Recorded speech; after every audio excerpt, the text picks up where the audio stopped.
ಬೆಂಕಿಯಲ್ಲಿ ಅರಳಿದ ಹೂವು ಸಂಚಿಕೆ 12. ರಾಜೇಶ್ ತನ್ನ ಪ್ಲಾನ್ ಅನ್ನು ತನ್ನಕ್ಕ ರಾಜೇಶ್ವರಿಗೆ ವಿವರಿಸತೊಡಗುತ್ತಾನೆ. ನೋಡಕ್ಕ, ನಿನಗೆ ಹೇಗೆ ಆಸ್ತಿ ಬೇಕೋ ನನಗೂ ಹಾಗೇನೆ ಹಿತ ಬೇಕು. ಮೊದಲೇ ಹೇಳಿದೆ ತಾನೆ ನಿನ್ನಲ್ಲಿ, ಅವತ್ತು ಹೇಳಿದ ಪ್ಲಾನ್ ಆದರೆ ಹೇಳಬೇಡ ಎಂದು. ಚೂರು ತಡ್ಕೋ ಅಕ್ಕ, ನನ್ನನ್ನು ಪೂರ್ತಿಯಾಗಿ ಮಾತನಾಡಲು ಬಿಡು.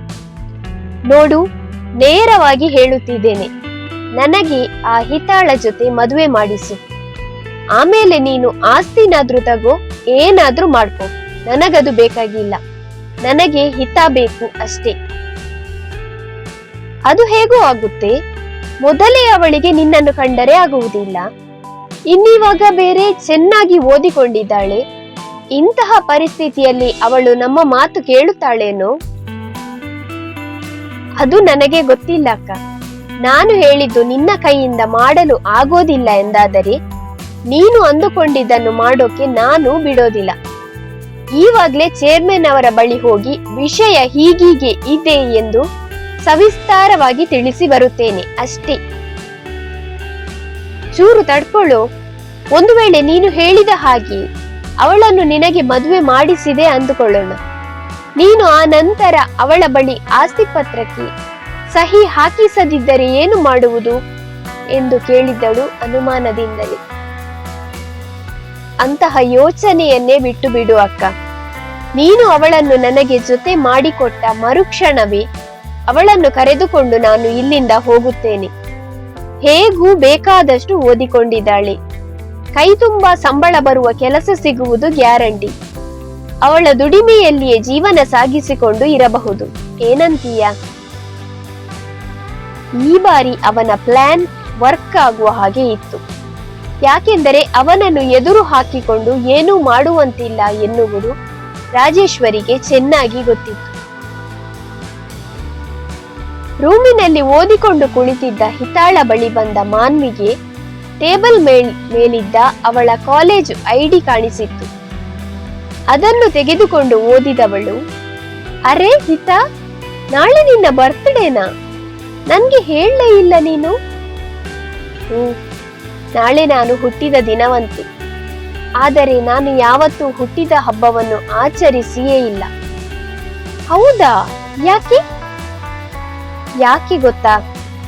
ನನಗೆ ನಾನು ಹುಟ್ಟಿದ ದಿನವೆಂಬ ಖುಷಿಗಿಂತ ನನ್ನ ಅಮ್ಮನನ್ನು ಕಳೆದುಕೊಂಡ ದಿನವೆಂದು ಬೇಜಾರಾಗುತ್ತದೆ. ಅದಕ್ಕೋಸ್ಕರ ನಾನು ಆ ದಿನವನ್ನು ನೆನಪೇ ಮಾಡಿಕೊಳ್ಳುವುದಿಲ್ಲ. ಏನೇ ನೀನು, ಅವರೇನು ತಿಳಿಯದವರ ಹಾಗೆ ಮಾಡುತ್ತಾರೆಂದು ನೀನು ಕೂಡ ಅದೇ ತರಹ ಹೇಳುತ್ತಿದ್ದೀಯಲ್ಲ. ಆಗ ತಾನೇ ಹುಟ್ಟಿದ ನೀನು ನಿನ್ನಮ್ಮನ ಸಾವಿಗೆ ಹೇಗೆ ಕಾರಣವಾಗುತ್ತೀಯ? ಅದನ್ನೆಲ್ಲ ನಿನ್ನ ತಲೆಯಿಂದ ತೆಗೆದು ಬಿಡು. ಇನ್ಯಾವತ್ತೂ ಆ ರೀತಿ ಯೋಚಿಸಬಾರದು, ತಿಳಿಯಿತಾ ಎಂದು ಗೆಳತಿಯನ್ನು ತನಗೆ ಗೊತ್ತಿರುವ ರೀತಿಯಲ್ಲಿ ಸಮಾಧಾನ ಪಡಿಸಿದ್ದಳು ಮಾನ್ವಿ. ಸರಿ ಎಂದು ಕಣ್ಣೀರು ಒರೆಸಿಕೊಂಡ ಹಿತ ಓದಿನ ಕಡೆಗೆ ಗಮನ ಕೊಟ್ಟರೆ ಮಾನ್ವಿ ಸೀದಾ ತನ್ನಣ್ಣನ ರೂಮ್ನ ಕಡೆಗೆ ಹೊರಟಿದ್ದಳು. ಮೆಲ್ಲ ಮೆಲ್ಲನೆ ಹೆಜ್ಜೆ ಹಾಕುತ್ತಾ ಎದ್ದು ಹೊರಬರುತ್ತಿರುವ ಮನ್ವಿತ್ನ ಕೈ ಹಿಡಿದ ಮಾನ್ವಿ, ಪರವಾಗಿಲ್ಲ ಅಣ್ಣ, ತುಂಬಾನೇ ರಿಕವರ್ ಆದಂಗೆ ಇದೆ. ಹೂ ಮಾನ್ವಿ, ಇವಾಗ ನಡೆಯೋಕೆ ಆಗ್ತಾ ಇದೆ, ಅಷ್ಟೇನು ಪೇನ್ ಇಲ್ಲ. ಹೌದಾ? ನಾನೇನೋ ಹಿತ ಇದ್ದರೆ ಮಾತ್ರ ನಿನಗೆ ನಡೆಯೋಕೆ ಆಗೋದು ಅಂದ್ಕೊಂಡಿದ್ದೆ. ಏನೇ ಕಿಂಡಲ್ ಮಾಡ್ತಾ ಇದೀಯಾ? ಆ ಅಮ್ಮ ನಿನ್ನ ಹತ್ರನೂ ಎಲ್ಲಾನು ಹೇಳಿಬಿಟ್ರ? ಅಮ್ಮ ನನ್ನ ಹತ್ರ ಯಾವತ್ತೂ ಇದನ್ನೆಲ್ಲ ಹೇಳಿದ್ದಾಳೆ. ಹಿತ ನನ್ನ ಅತ್ತಿಗೆ ಆಗುತ್ತಾಳೆಂದರೆ ನನಗೆ ತುಂಬಾ ಖುಷಿಯ ವಿಚಾರ ಅದು. ನಾನಿವಾಗ ಬಂದಿದ್ದು ಯಾಕೆ ಗೊತ್ತಾ? ನಿನಗೊಂದು ಸಿಹಿ ಸುದ್ದಿಯನ್ನು ತಿಳಿಸೋದಕ್ಕೆ. ನಾಳೆ ನಿನ್ನ ಹುಡುಗಿಯ ಹುಟ್ಟಿದ ದಿನವಂತೆ. ನಿನ್ನ ಪ್ರೀತಿಯನ್ನು ಹೇಳಿಕೊಳ್ಳುವುದಕ್ಕೆ ಇದೇ ಸರಿಯಾದ ಸಮಯ.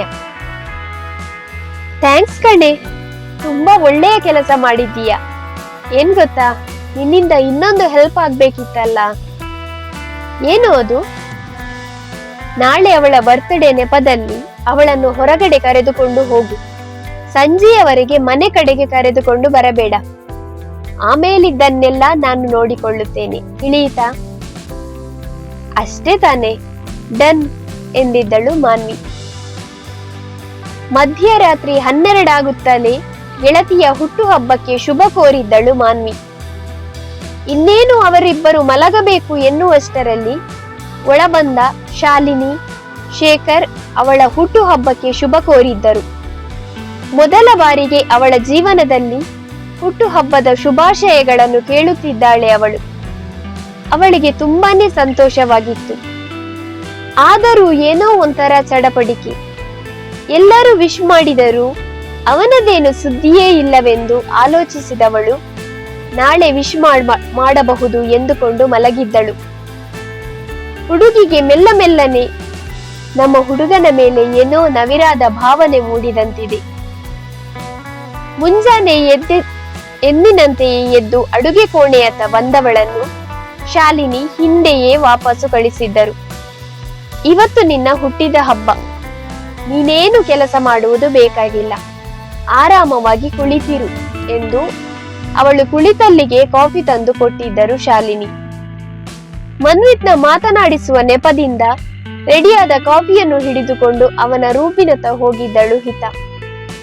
ಗುಡ್ ಮಾರ್ನಿಂಗ್ ಎಂದು ಕಾಫಿ ತಂದವಳ ಮುಖವೂ ನೋಡದೆ ವೆರಿ ಗುಡ್ ಮಾರ್ನಿಂಗ್ ಹೇಳಿದವನು ಬೇಕೆಂದೇ ಫೋನ್ನಲ್ಲಿ ಬ್ಯುಸಿಯಾದನು. ಅವನು ವಿಶ್ ಮಾಡುವನೆಂದು ಸುಮಾರು ಹೊತ್ತು ಕಾದವಳು ಅವನು ಅವನ ಪಾಡಿಗೆ ಇರುವುದನ್ನು ಕಂಡು ಸಪ್ಪೆ ಮೋರೆಯಿಂದ ಹೊರಗಡೆ ಬಂದಿದ್ದಳು. ಅವಳು ಹೋಗುವುದನ್ನು ಕಂಡ ಮನ್ವಿತ್, ಸಾರಿ ಕಣೆ ಹುಡುಗಿ, ಬೇಜಾರು ಆಗಬೇಡ, ಸಂಜೆಯವರೆಗೆ ವೆಯ್ಟ್ ಮಾಡು ಅಂತ ತನ್ನಲ್ಲಿಯೇ ಹೇಳಿಕೊಂಡನು. ಕಥೆ ಮುಂದುವರಿಯುತ್ತದೆ.